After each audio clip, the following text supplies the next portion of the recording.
আসসালামু আলাইকুম। Roni online math থেকে আপনাদের জানাই স্বাগতম। এখানে বেশ কয়েকটি অঙ্ক করে দিয়েছি।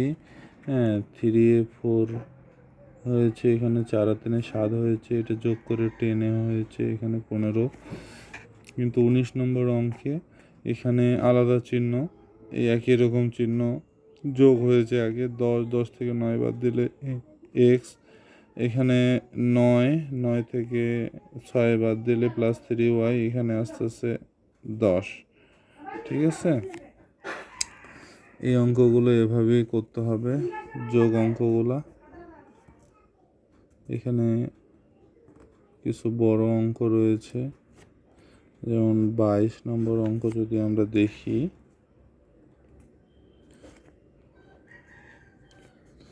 3a 2b 6c, এখানে আসতেছে 5b 4a, এখানে আসতেছে 3c +8b -6a,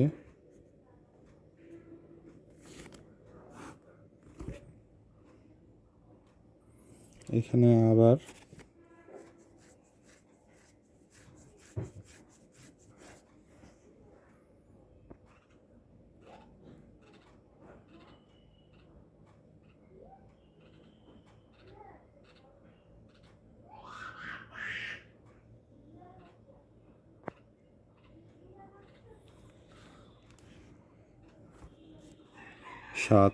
7 থেকে 6 বাদ দিলে শুধু এ হবে, 1a আর এ একই।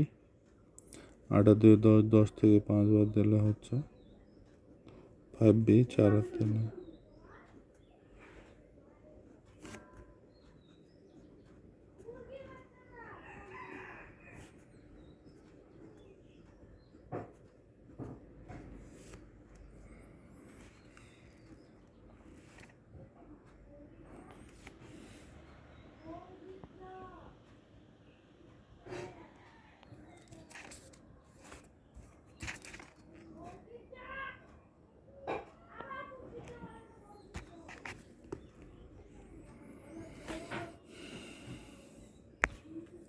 এখন আমরা যদি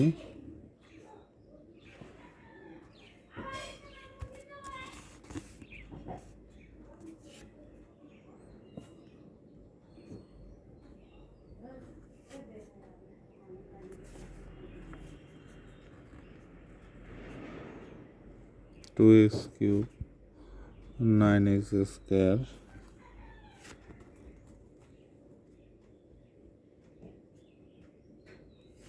(11x + 5),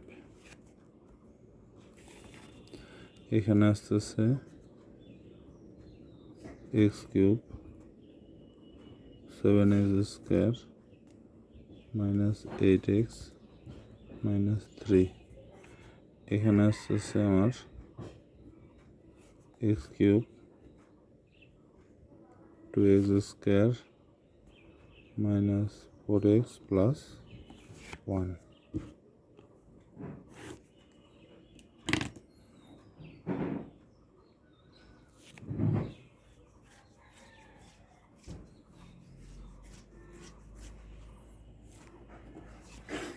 তাহলে এখানে দেখো একই রকম চিহ্ন আছে জন্য এটা 2x কিউব হইল, এটা কাটা। ঠিক আছে, এখানে 7 আর 2 9, 9 আর 9 প্লাসে মাইনাসে কাটা। এখানে হচ্ছে 8 আর 4 12 -12 12x, আর হচ্ছে 11, যেহেতু এখানে মাইনাস বড়, তাহলে এখানে আমার হবে -x, আর 5 আর 1 6, 6 থেকে 3 বাদ দিলে হবে 3, মানে কত 3।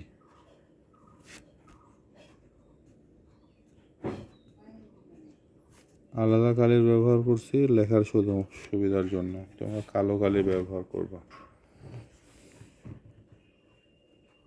এই আর 25 নম্বর অঙ্কটি দেব, দেখো 25 নম্বর কি আছে প্রথমে?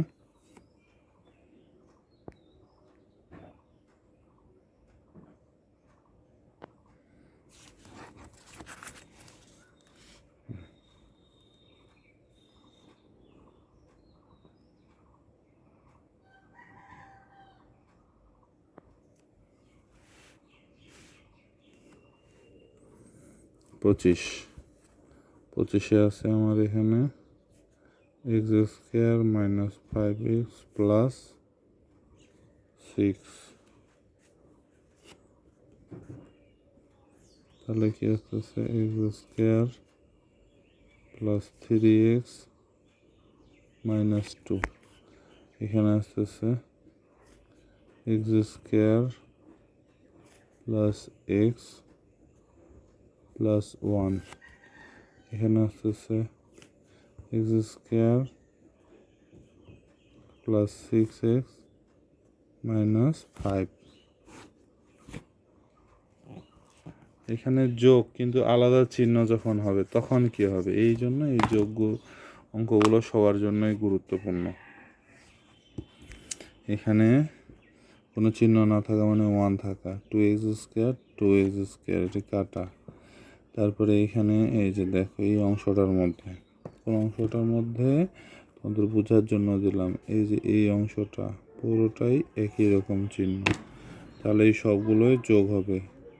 7 আর 3 10, 10 থেকে 5 বাদ দিলে কি হয় 5x। এখানে কি হবে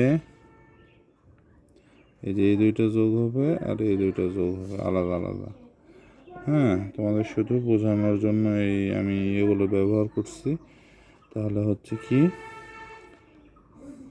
7x কাটা। হ্যাঁ, তাহলে অনেকটা এটা রাফের মতো হয়ে গেল না, এটা কেটেই দিলাম। ঠিক আছে, আবার অঙ্কটা আমরা তোমাদের বোঝার জন্য আর কি, বোঝার জন্য। ঠিক আছে, এখন এই অঙ্কটা আমরা সাইডে এভাবে দেব। দেখো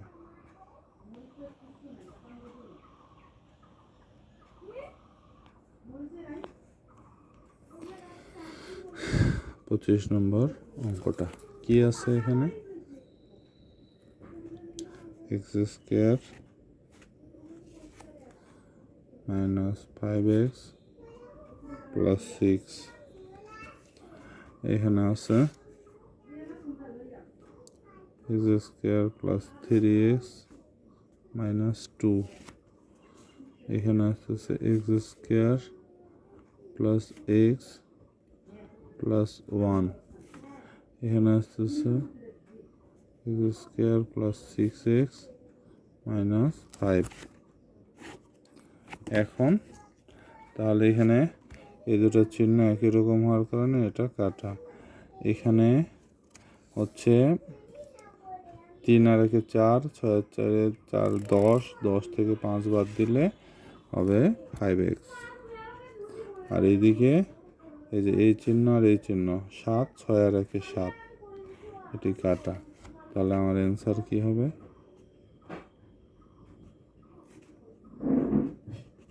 অ্যান্সার 5x। ঠিক আছে, তোমরা যোগ অঙ্কগুলো নিশ্চয়ই বুঝতে পেরেছ। হ্যাঁ, 24 নম্বর অঙ্কটি করবো তোমাদের এখন। দেখো 24 নম্বরে কি আছে এখানে 5ax plus 3by minus 14cz minus 11by minus 11by 7ax minus 7ax 9cz 3by x. যোগ অঙ্ক হলে যে যোগ চিহ্নই থাকবে এটা কিন্তু না, আলাদা চিহ্ন থাকবে। আবার বিয়োগ অঙ্কের ক্ষেত্রেও এই যোগের নিয়মই প্রযোজ্য হবে, সেটি আমরা পরবর্তীতে আসব। দেখো এখানে তোমাদের কোনো চিহ্ন না থাকা মানে প্লাস চিহ্ন থাকা, এটা তো প্লাস, তাহলে 5 আর 3 8, 8 থেকে 7 বাদ দিলে এক্স হয়। এই এক্স পুরোটাই কাউন্ট হবে একসাথেই। 6 আর 3 কত এখানে দেখো, 6 আর 3 হচ্ছে 9, 9 এখানে বড় সংখ্যার চিহ্ন প্রাধান্য পাবে, বড় সংখ্যার চিহ্ন। তাহলে এখানে কি হবে, -2by। এখানে আসতেছে 8, 3টি একই রকম চিহ্ন আসছে সিজেটের ক্ষেত্রে। ঠিক আছে, 3টি অংশে 3 রকম পার্থক্য আমরা এখানে দেখতে পাচ্ছি, 3টি একই রকম চিহ্ন। ঠিক আছে, তাহলে 17, এখানে আসতেছে 14 আর 9 কত হবে, 23, 23 আর 8 হবে 31, মানে হচ্ছে 31। চিন্তা ভাবনাটা বাংলায় করলাম যেহেতু বাঙালি। তাহলে কি মনে থাকবে যোগের নিয়মটা? যোগ, এখানে 3টে অংশ আছে, এই প্লাস চিহ্নগুলো একই রকম চিহ্নগুলো যোগ হবে, যোগ করে যেই মাইনাস বিপরীত চিহ্নটা আছে সেটার চেয়ে যদি বড় হয় তাহলে এই প্লাস চিহ্ন প্রাধান্য পেয়েছে। এখানেও প্লাস চিহ্ন প্রাধান্য পেয়েছে। 6 আর 3 9, কিন্তু এটা যোগ করেও 11bকে ক্রস করতে না পারার কারণে এখানে মাইনাস চিহ্নটা জিতে যায়, এই জন্য মাইনাস দিয়ে 11 থেকে 9 বাদ দিলে 2by। আর এখানে সব চিহ্ন একই রকম হওয়ার কারণে এই চিহ্নটা বসে এটা যোগ হয়ে যায়।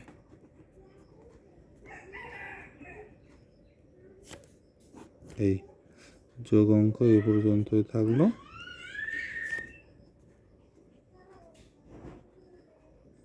এগুলো প্র্যাকটিস করবা তোমরা সবাই, যোগ অঙ্কগুলো দেখে নাও কীভাবে করছে।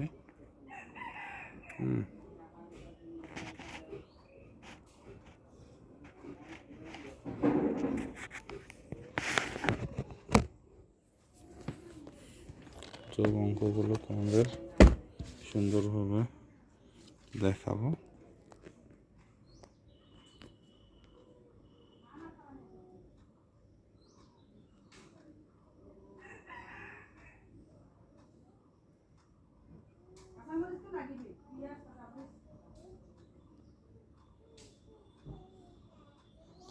দেখো তোমরা ভর্তি হয়ে যাও। যোগ অঙ্ক যে নিয়মগুলো সেগুলো আমি তোমাদের শেখালাম। এখানে তোমাদের শিক্ষণীয় যে অঙ্কগুলো এখানে আছে দেখো 25, যে অঙ্কগুলো ঠিক চিহ্ন দিয়েছি এগুলো ছোট অঙ্ক হলেও কিন্তু এগুলোর গুরুত্ব অনেক বেশি। এগুলো সারা জীবন কাজে লাগবে। তোমরা ভর্তি হয়ে যাও, তোমাদের জন্য যেই সুযোগ, দেবীগঞ্জ পুরাতন বাস স্ট্যান্ডে আমার নিজ বাড়িতে এসে তোমরা পড়তে পারবা। 900 টাকা ফি প্রদানের মাধ্যমে তোমরা সরাসরি এসে পড়তে পারবা, আবার অনলাইনেও তোমরা ভর্তি হতে পারবা। অনলাইনে ভর্তি হওয়ার জন্য 01714254201 এই নাম্বারে কল দিয়ে দাও। আর যারা 6-এ ভর্তি হয়েছো, বীজগণিতে তোমাদের যে কোনো ধরনের সমস্যা থেকে শুরু করে পাটিগণিত, জ্যামিতি সব কিছুই তোমাদের করানো হবে। কিন্তু এই ক্লাসগুলোতে বীজগণিত যেহেতু নতুন, এই জন্য আমি বীজগণিতটাকে দিয়েই শুরু করেছি। অজানা জিনিস দিয়েই শুরু, যদিও সহজ, নতুন যেহেতু এটি তোমরা পেয়েছো এই জন্য এটি দিয়ে শুরু করলাম। তোমরা সরাসরি এসে আমার কাছে প্রাইভেট করতে পারবা। এর পাশাপাশি যারা দূরে অবস্থান করছো, বাংলাদেশের বিভিন্ন জেলায় বা বাংলাদেশের বাইরে, তোমরা অনলাইনে ফি প্রদানের মাধ্যমে যুক্ত হতে পারবে। অনলাইন ফি মাত্র 900 টাকা।